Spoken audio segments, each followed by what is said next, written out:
Oi gente, meu nome é Fábio, estou novamente aqui com vocês com a disciplina de Literatura Brasileira para a sua prova da Universidade Federal do Paraná. A obra em destaque agora, Felicidade Clandestina, Clarice Lispector. Clarice Lispector, gente, vem a ser o maior nome da nossa literatura brasileira, uma vertente que chamamos de prosa intimista, ou também chamada de prosa introspectiva, em que a ação é muito mais interna do que externa. Em Clarice Lispector, normalmente não acontecem muitos eventos no universo externo. As ações ocorrem mais na mente das suas personagens. Então, ler Clarice é promover assim, um mergulho na interioridade de seus personagens. Com relação à obra Felicidade Clandestina, ela nos traz um livro composto por 25 textos, em que os limites entre conto e crônica são absolutamente rompidos, né? Até a própria autora chegar e falar um pouco sobre isso, como ela não saberia classificar direito os seus textos em conto ou crônica, e como também não estava nem muito aí para essas classificações. Nessas histórias, muitas vezes temos alguns traços autobiográficos.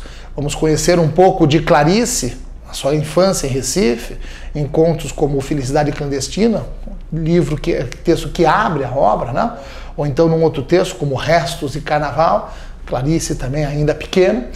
E vamos ter também em Clarice, nesses textos aí de Felicidade Clandestina, aquele questionamento muito grande sobre a realidade, sobre a condição humana, sobre a própria linguagem. Ler Clarice é mergulhar nesses desvãos ou em todas essas nossas nuances do ser humano numa vida tão tumultuada.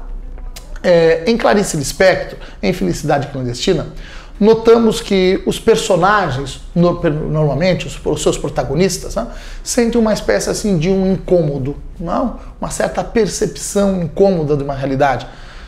Qual a justificativa para isso? Às vezes eles nem sabem ou têm uma vaga impressão e vão mantendo essa sensação de incômodo, desconforto por um certo tempo, às vezes meses, às vezes anos.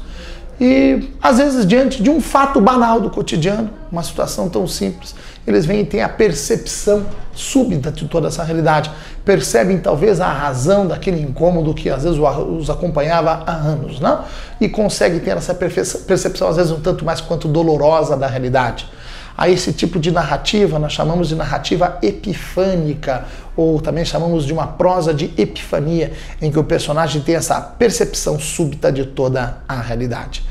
Essa Clarice, com alguns textos mais densos, nos quais a palavra sentido nem sempre vai fazer sentido, como é o caso do conto terrível aí para os vestibulandos, chamado O Ovo e a Galinha, uma série de elucubrações, de cogitações existenciais, filosofantes. Agora, outros textos certamente fascinantes, muito mais leves, muito mais gostosos de serem lidos. Esta é Clarice Lispector, esta é a obra Felicidade Clandestina.